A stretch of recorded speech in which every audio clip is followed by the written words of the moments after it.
Welcome back to FilmFloggers. We review films and flog dead horses, so you don't have to. Is this week's film choice a complete waste of your viewing time? Much like flogging/beating dead horses, get it? Please head over to www.filmfloggers.com to check out all of our previous floggings. And while you're there, maybe hang out for a while, look around and vote for our next film. Click on vote, or visit www.filmfloggers.com/vote. Are you an idiot? If so, please check out our Idiot's Guide to Reviewing Us, where even a big dummy like you can leave us a red-hot review. Here at FilmFloggers, we pride ourselves on offering 1-star content with 5-star effort. Once on the website, please click on Idiot's Guide, or visit us at www.filmfloggers.com/review-us. That should have been Idiot's Guide. My fault, I didn't change the URL. Annoying. Once again, filmfloggers.com/review-us. Believe it or not, we now have a Patreon. I know what you're thinking. You have the audacity to ask us to pay to receive more of this. Pause for dramatic effect. Yes. We have a Patreon exclusive show called Nitpickers. I think you'll like it. Please visit www.filmfloggers.com/support-us. Again, that hyphen is annoying, should have removed it. Or head straight to our Patreon page. Patreon.com/filmwafflers. No idea why I did film wafflers. Another mistake. Where you can support us for as little as £1 British or $1.50. And while you're on the website, punch that big purple subscribe button and tell a friend about the vlog. Wife, husband, boyfriend, girlfriend, partner, mistress, your nan, granddad, your kids. They can tell their friends. They can tell their friends at school about the vlog. But in all seriousness, this really helps the podcast grow and enables us to enrich or ruin the lives of the hundreds of millions of earlobes we haven't reached yet. Let's get my notes up for this fucking shit. Right, okay, brilliant. Here we are. All right, man. Good to be back. Yeah. Well, you say back. You've not been on. You've not had the privilege. Whoa. What are you talking about? I thought, are we doing Sopranos? Oh no. You got me. No. We're having a break this week from Sopranos. What the hell are we doing? Yeah. What are we doing? I'm blaming this solely on you. By the way, everyone, this is Dan Machholz. If you ever listen to FilmFloggers, there's no punchy intro. I know more polished podcasts, they go, oh, hi, we've got a guest on, friend of the show. So happy that he's here. I am not that. I am not that at all. Exactly. So happy, we've come together after all this time. Nah. Mr. Dan Machholz, he's there. How you doing, Dan? Good, Ben. What did you think about this movie that we decided to talk about for thankfully only 15 minutes? Only 15 minutes. Well, one, there was no we. I didn't quite realise how dog shit this truly was. But look, I wanted to get a Friday the 13th episode in. So basically, FilmFloggers, we're trying to do the 31 episode in 31 days. Yeah, it's stressful. Daunting. And because my co-hosts are pretty incompetent, I'm going to probably have to cast the net out. And I cast the net out, and this is the first thing that I call a Dan Machholz. So however you want to look at that. Scraping the bottom of the barrel already, eh?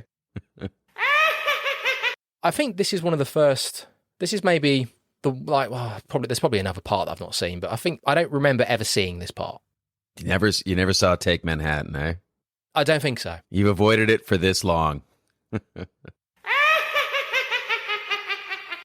So, I guess there's how many parts are there? 12? 12 parts of this franchise?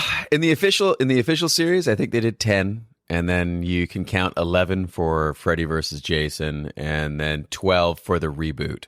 Okay. So the 13th one is just sitting there. They're just waiting to get that one up and running, but a lot of legal battles, rights are being fought over at the moment. So that's why we haven't seen anything for over 10 years.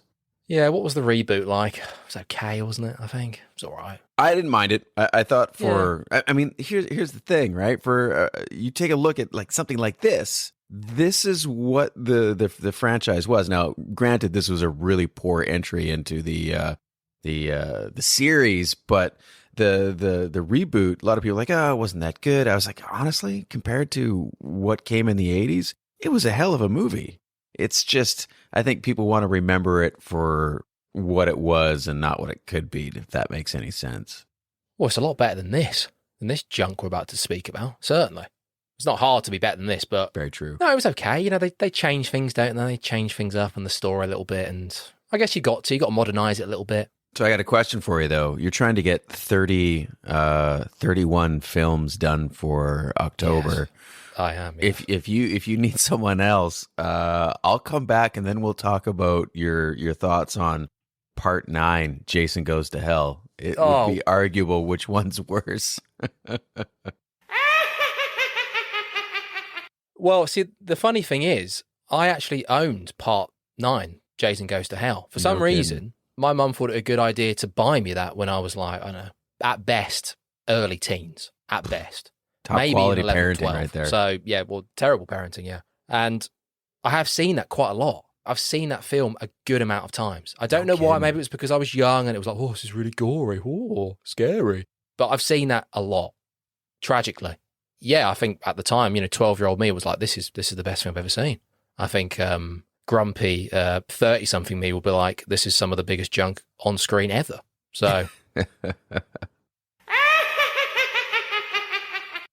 let's see how this goes first. You're getting a bit ahead of yourself. Sorry. Yeah. Bloody hell. Inviting yourself back on already. Let's see how this one goes first. And yeah, we'll go from there. But I don't know, we'll do some other franchise. Maybe a slightly better entry into it. Do some people like this film? I don't know. Oh, man, it seems... I don't know if it's renowned as being complete dog shit from people who like Friday the 13th. Does it fall into that category of so bad it's good? I mean, people enjoy... No, it doesn't. Not for me. No, not even for... No. Wow, okay. No. Oh, fair enough. Unfortunately. I wish it did. There's a couple of things which we'll get into which really just tip me over the edge. One of them being the running time. 100 minutes. It's a long movie. 100. I'm pretty sure it's the longest one. I'm not sure, but I do remember watching somebody talk about it and go, why is this movie so long? Oh, it's so long. So long. Fuck. It's so nonsensical. That is the best part about this movie, is that there's so much garbage in here that just doesn't make sense. Now, I understand that you like to work within a 15-minute structure when it comes to this version of FilmFloggers. How do you want to go? I don't personally know. It stresses me out, but yes, I think for this film, I think 15 minutes is more than enough, isn't it? To be honest. Right, yeah, because, Fiona's not here, so I guess I'll quickly do what we do for 15 minutes. Right, so 15 minutes of flog. We take a film. For the first 5 minutes, we talk about the director and actors and stuff. I think maybe for this one, we'll just talk about, I don't know, briefly talk about the series. Sure. I kind of only know Jason. I don't know the director, so.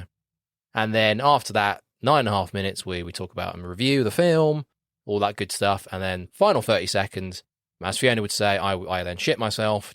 Summary, my thoughts, and yeah, that's about it. So, all right, let's do this.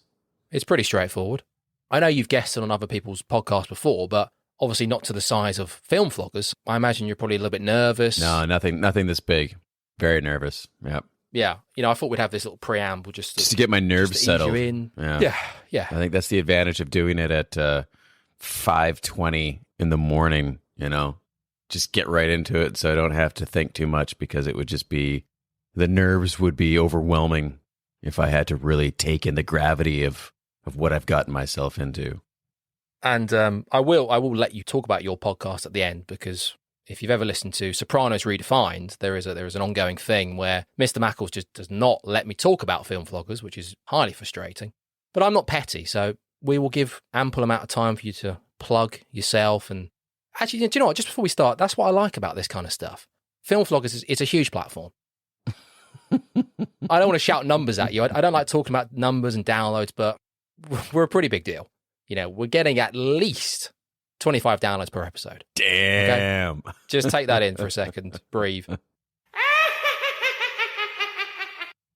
So I like giving people like yourself, small indie content creators, a platform. Mm-hmm. So, don't say thank you. It's fine. You're welcome. No, I'm humbled. It really sort of warms the heart and brings joy to this. And it does. And look, as I said, you're scratching my back. You're helping me out on the 31 days. So I really appreciate it. All right. Well, we'll cross that bridge when we get to it. But speaking of bridges and boats and all sorts of things that yes, please allow travel, let's get into this mess, man. So right, yes. The beauty part about this particular film that we're reviewing is that you've never seen it before. For me, I remember this being one of the first Friday the 13th movies that I ever actually rented. Have we started the timer, by the way? Did we start? I don't know. This is your show. Oh, God. Oh, it's my show. Christ. I haven't got Fiona here. I don't like to say it, but she keeps a pretty tight ship. Exactly, right? Fuck. Okay, right. I'm starting it now. Right, for 3, 2, 1. Go. We're in. Sorry, Dan, please. What have you got for me? Friday the 13th. As we discussed earlier, there is a 12 films in the Jason mythos. This was the first one that I ever actually rented. What was your introduction to Friday the 13th? So you started off with this one. Fuck me. Didn't start off. This is the first one I rented. This is the first one I rented. Right. Okay, so I think Friday the 13th, the original. I think that was the one that I've seen the most amount of times. You know, I guess, not ironically, but Jason's not in that one. Spoiler alert. It's Mrs. Voorhees. Well, he is. He is, but... Well, yeah, well, actually, he is in the sense that we get visions of him as a kid. And we'll get into it, but that's probably my biggest problem with this film, is those filthy visions of Jason. That make no sense. Oh, they're just terrible. Oh, my God. Yeah, look, Friday the 13th, it's fun. I can't remember every part off the top of my head, but I think this and maybe the next one, the Hell one, 2 of the worst entries, maybe, possibly. I know that will differ from people to people. No, there's Jason X. I mean, here's a problem with a franchise like this. I mean, what's a good one? Like even a quote unquote good one is it's trash, right? It's got an appeal to it. This is sort of at the heyday of the 80s slashers films where you want to see these one-dimensional characters get picked off in gory and horrific ways. And I think another reason why this particular one is so odd is that even the kills are not that exciting, right? It's a lot of off-screen stuff, a lot of goofy. I mean, one of the best kills, I think, is the boxing one, and we can get into that. But these things follow a formula, and there's a comfort in that. But this one strays away from that formula in a way, as they sort of taken it out of the setting. And then there's the big the big issue is the title, how it's Jason Takes Manhattan, and it really only goes to that setting for the last 20 minutes of the film. So a little bit of a ripoff. Well, yeah. I believe there was a big marketing push for Jason in New York. Oh, very exciting. Him walking through Times Square. Oh, prepare yourself. And by the sounds of it, I don't know if we mentioned this, another reason why you picked this part is that it should actually be called Jason Takes Vancouver. Yeah, yes. I believe a lot of it is actually filmed in Vancouver and not New York. Very much so, and that's where I live in Vancouver. And the subway scenes are... We don't have a subway. We have a SkyTrain. So he's actually going through the SkyTrain cars, a lot of familiar back alleys because I tend to work in that area. So I'm like, I know where that is. But yeah, no, I think the actual only scene that is shot in New York is the Times Square scene, which, again, for a terrible movie, that's a great shot to see Jason in the middle of New York. So... you can find little nuggets of artistic value even in an absolute trash movie like this. Yeah, I was going to ask you about Vancouver and some of the back alleys and stuff. Did you familiar with these? Did you find yourself back in '89 as a young whippersnapper roaming the back alleys of Vancouver? Not necessarily in '89, but in downtown Vancouver, in some of these areas that they shot in, it is known as one of the worst areas in all of Canada. All of Canada, jeez. No, I'm not even joking. It's it's called like Downtown East Side, and it's a very, very sad part of the world. It's the real life Walking Dead with the homeless and drug situation that you see out there. And right. and once a year, our company has to go through there to do maintenance on all of the gas meters. And let me tell you, it's quite the Jason would not look at a place there. Right. I've been to Vancouver. I should add, I have been to Vancouver. So I've actually potentially walked the same footsteps as Jason Voorhees and Dan Machholz. That's crazy. How about that? That is absolutely crazy. Yeah. We don't... You're not coming back anytime soon, are you? Well, definitely not now, no. Yeah, no. Lovely place, but obviously since meeting Mr. Machholz, it's like, okay, maybe not. No, I mean, it'd be cool if you were, but I'll probably be like not there that day. So, yeah, fair enough, yeah. anyways, back to Jason. Yes, we've got, right. What have we we've got? got some significant things in here because I know that Fiona is not here, so it sort of falls on me to give some trivia. And this film does have a certain few moments that are very noteworthy, as this is the lowest box office return of any of the Friday the 13th up until this point, and it led to it being the last one that Paramount released. After this, because they were always kind of embarrassed to be attached to, because they're like a real film studio.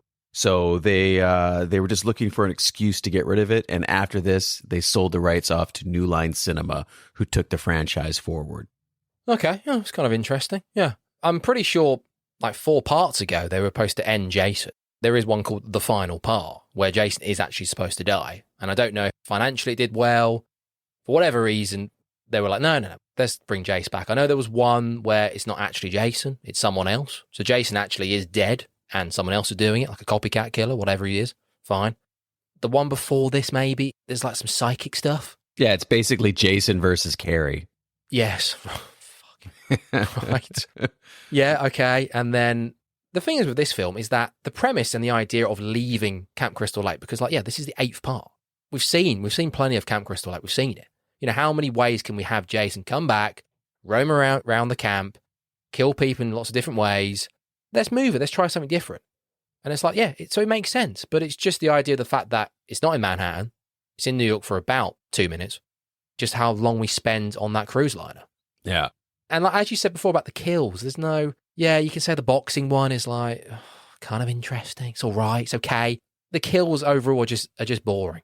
For me, they're not that memorable, I don't think, particularly. No, not really. I mean, again, too, I think for some reason the ratings board really went to town on these Friday the 13th and cut so many of the imaginative ways that these teenagers get taken off one by one. So you take a look at the cutout scenes and you're like, oh my God, that's much more elaborate. That probably would have been interesting to see. But so many of them just get reduced to seeing Jason, hold up a spear or hold up an axe, and then they cut to blood splashing across a wall or something, which is too bad because it's the whole reason these things exist. And it's funny when you take a look at how tame a lot of these Friday the 13th were versus what we would get to with things like Hostel and Saw.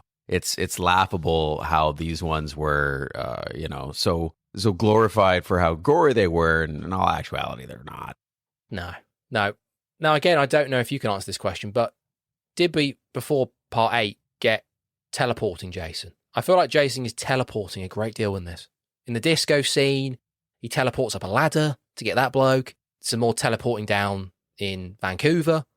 He's teleporting everywhere. When did this start? Did this start in Part 8? Has he always done this? I've just not noticed before. I don't think he has. I think for me, this is the one where he really takes that teleporting to the next level. I think Michael Myers can be guilty of this. Now it was different in like Part 6 is the one where I think he becomes the zombie, right? Because he was killed in Part 4. Right. So he's not human anymore. Is that what we're saying? Yeah, that's why you see him rotting away, and he's this shell of a quote unquote human. But they were always able to play it as like, well, he's able to sneak around the woods, and he's able to he's familiar with that area, so you can sort of give that to him, But in this one, you're right.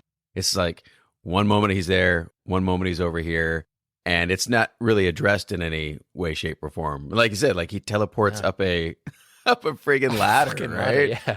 What about the characters? Anything interesting about the characters at all? You tell me, man. Apart from Rennie and this like rancid guy, the McCulloch guy, who's just he's terrible because he's supposed to be terrible, fine. And his death's kind of funny. He gets put in the vat. Looks like toxic waste. Yeah, that's pretty good. Yeah, that looked like a rough way to go. Yeah. That's quite good. But apart from that, it's just, like none of the characters on the cruise liner are memorable in any way. You're just waiting for them to be picked off. And I guess it's not just this film. I think that's pretty much across the board. But then saying that, you had like Tommy Jarvis, who became a character, didn't he, for like a couple of films? Yeah. He went kind of interesting. He's like his nemesis. Yeah, he went from Part 4 to Part 6, and And that's another thing that's so shitty about these movies is there's no continuity, right? Or no continuity that makes any sense. Like one of the things I do enjoy is I always love to see how the character gets resurrected. Just like in the the Freddy Krueger movies, Nightmare on Elm Street movies, I always love to see the beginning, how he comes back. And that was the one few little points that you could see them tie from movie to movie. So the start of this one, from part 7, Carrie was able to, well, I don't think her name was Carrie, I think it was Tina. Have you seen that one? Because that ending is bananas. Maybe. That one's bananas because she's got her telekinetic powers and she's able to resurrect her dead father who drowned in the lake. Of course. To come up and pull Jason down into the water with her special powers. And that's where Jason is defeated. So he's just lying at the bottom of Camp Crystal Lake.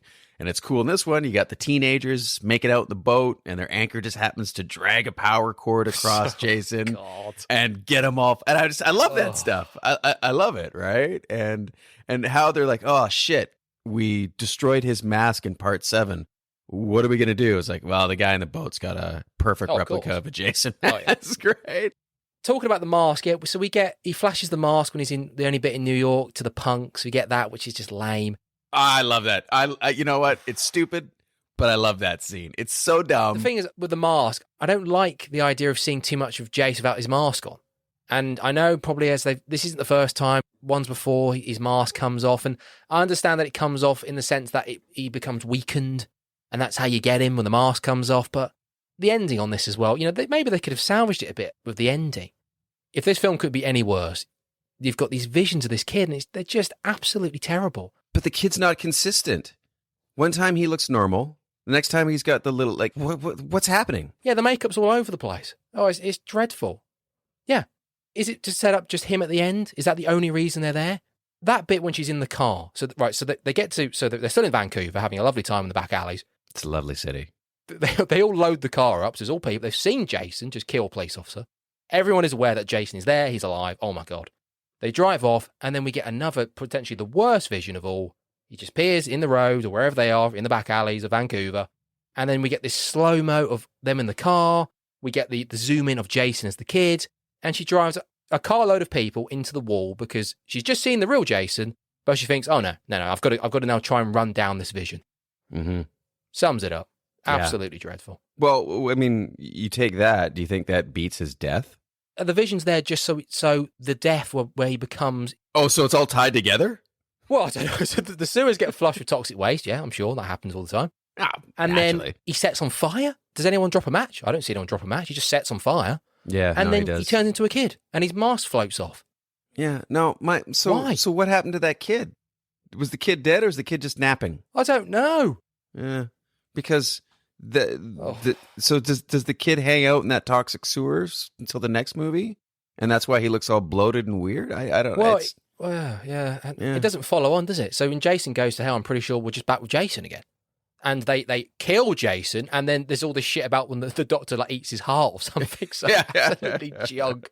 So yeah, fine. I don't know what have we got. God, just almost a minute, right? Anything else? Anything big that's worth mentioning in this? Okay, well, just a couple interesting things. I mean, this was the first of the Jason films that had the same actor from the previous movie reprise the role, which was Kane Hodder. And he did it for 4 films. And it's kind of ironic that he played him until Freddy vs. Jason, where he was replaced by Ken Kirzinger.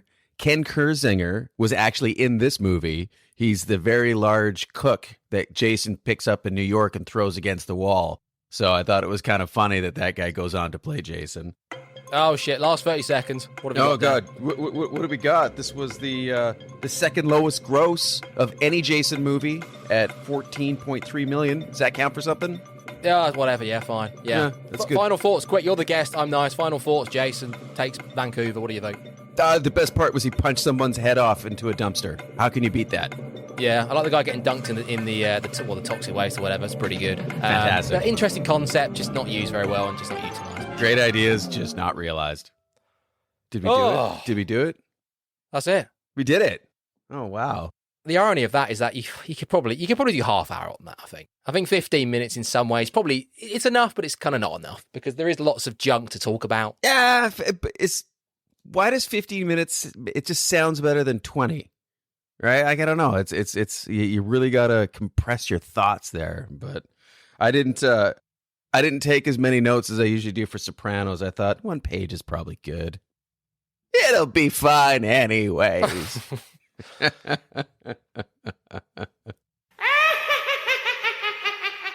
Yeah, yeah. What else did I want to say about that film? Disco stuff. So normally, the rules are after the 15 minutes, we don't talk about the film, but, we've got a guest on, whatever. Let's have a couple more minutes, whatever. Yeah, Fiona's not here to be a stickler she's for not the there rules. to shout at me and tell me off. Yeah, fuck Fiona. Exactly. The disco stuff, yeah, I guess that's where I first noted the teleportation thing, so that's probably not that interesting. I think in some ways, the death of the Asian woman is not actually that bad. That's Kelly Hu. Kelly Hu, she's been in quite a few things. Did you ever see any of the X-Men movies? Do you remember X-Men 2? Oh, yeah. Yeah, she played Lady Deathstrike, I believe. The sort of female Wolverine. And she's had a decent... that makes sense, because I guess she's pretty young in this. She's like late teens, probably early 20s. So. This is one of her first movies. Yeah, I thought that death was actually okay, just because it was like, I was waiting for Jason to pop her head off or her eyes to come out, but he just goes for the old-fashioned just throttle and then just lobs her on the floor. I was like, oh. Yeah, and that was... I don't know if that was her or a stunt person, but... They look like a dead body. Yeah, they sold it pretty well. Yeah.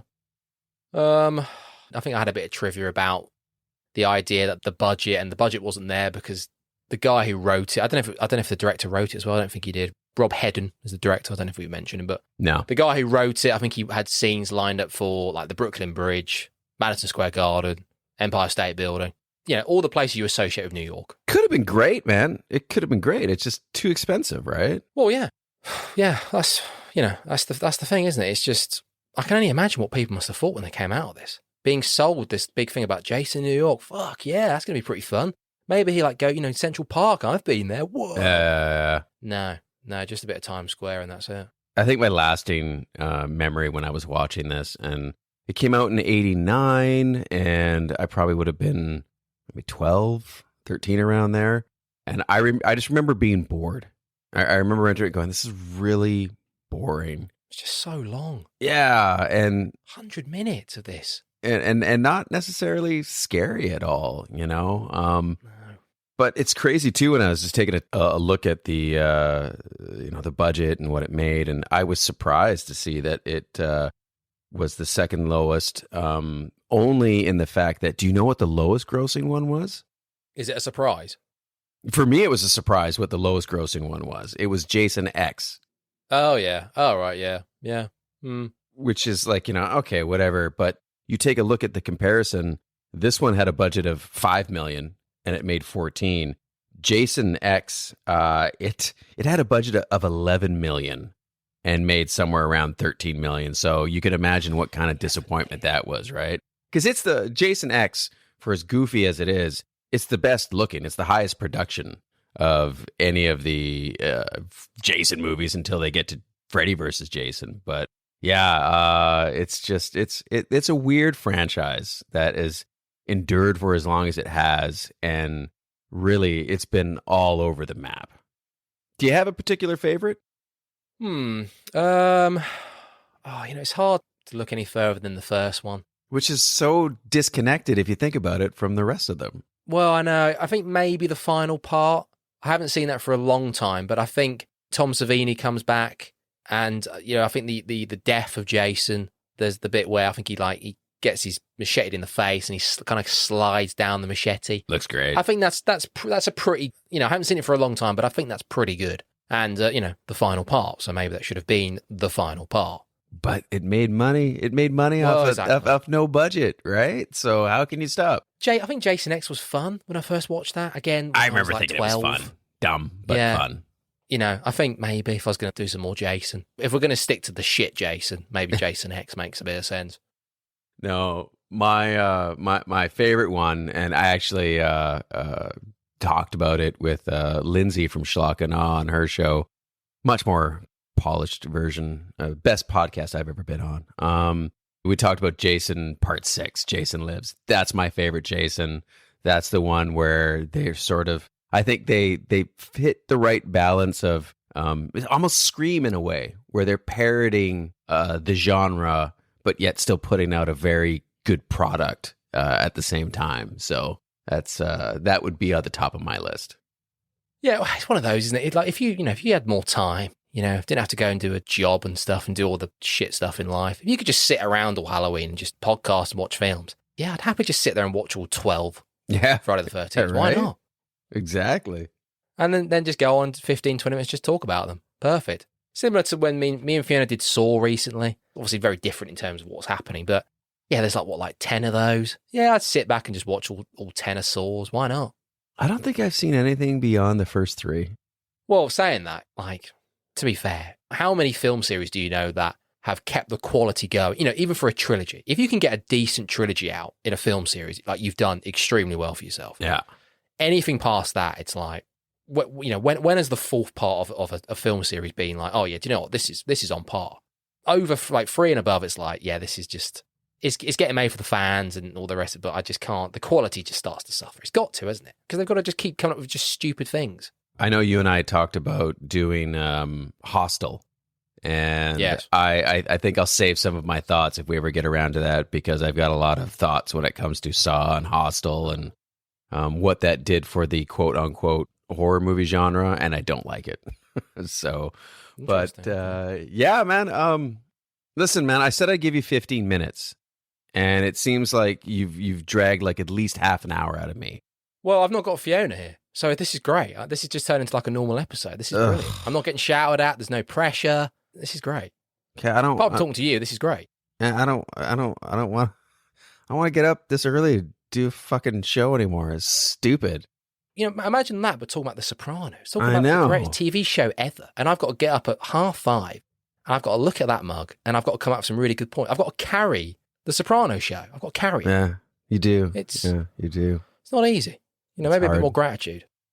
Yeah, I'm gonna try to get another 20 minutes of sleep before I have to go to work. So thanks a lot for having me on, jerk. Right, okay, well, before you pass out, please, Dan, I know, apart from The Sopranos, so, before you plug your podcast, we actually have, me and Dan, believe it or not, we've actually come together, and we actually have our very own podcast together, Sopranos Redefined. So, it does what it says on the tin. We are redefining the TV show, arguably the greatest TV show of all time, The Sopranos. Yeah, please check us out. For as much as Ben and I like to snip at each other, I'm really enjoying rewatching that series. And we just got through season 1, and we've started season 2. So hopefully we can make it all the way to the end. Daunting task. But please, if anybody is interested in kind of hearing some fresh thoughts on it, because this is your first go through with this series, please check us out, man, at Sopranos Redefined. Hopefully we're on Apple by now. Oh yeah, fucking Apple. Yeah. We're on Spotify if you want. Yeah, Spotify's not bad, I suppose. Google Podcast, are we on that? I think so. I don't know. Breaker, I've never even heard of Breaker. I don't even know what that is. Called that. Yeah, we're out there. It's have a look. No, check us out, man. Check us out. And all joking aside, Ben, thanks for having me on the show. I love talking movies, even if it's in a truncated form. And if you need someone else to drop in for another episode in your 31 days, is it got a catchy title? Like, is it 31 Days of Horror, 31 Days of... Oh, it's got many titles. 31 Days of Flogoween, Flogtober. I like Flogoween. That's good. I like that. That's good. I think that was Roy, actually. I think Roy from Moving the Needle, I think he came up with Flogoween. So. That's pretty good. Yeah. I like it. Yeah. Good call, Roy. Yeah. Well, Dan, please, if you want to plug your podcast, whatever you do, I don't know what it is. Listen, I'm setting myself up for an opportunity for you to cut me off, which would be appropriate, but I can't... Like I said, I'm not that petty. I can't, in good faith, plug my show because we haven't done a show in well over a month. So... yeah, it's not very good anyway. We're trying to. My co-host got herself a puppy, so that's taken up a lot of her time. And recording without having the puppy chew through the wires has been somewhat challenging at the moment. So maybe you'll get to see us in the future, and maybe when I come back, if we've got something fresh, then I'll plug it. But in the meantime, it's Sopranos all the way, baby. Oh, just finish your drink. That's good. Sorry, really professional. sorry. Really I'm professional. just waffling on. Christ. Yeah, exactly. Yeah. Well, there you go. Brilliant. Yeah. So that's another one ticked off the list. Excellent. Yeah. All right, my friend. Take care, everybody. Again, don't have a punchy ending. Enjoy Flogoween.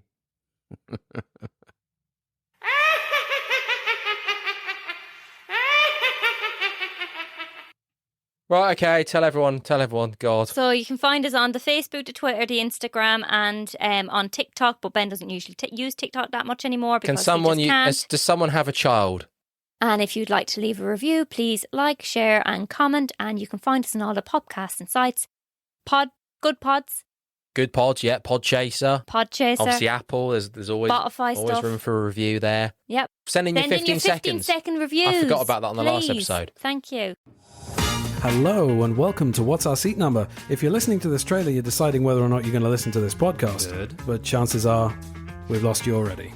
Wait, what? No, come on, Matt. What? Well, I mean, Why? it takes what, like 10 seconds for people You're to lose being interest in things? defeatist. I am You're not being being defeatist. defeatist. They've You gone are. already. It's for now. Then, well, now they are because we started arguing, so we've both sort of driven them out. Well, go on just then. go on Tell the dead air who we are. Okay, the dead air, The dead air. the cadaver. The people who aren't listening anymore. I'm taking control. You introduce yourself, and then I'll introduce myself, and then we'll talk a little bit about what we're doing, all right? It's going to sound more professional that way. Go. Okay.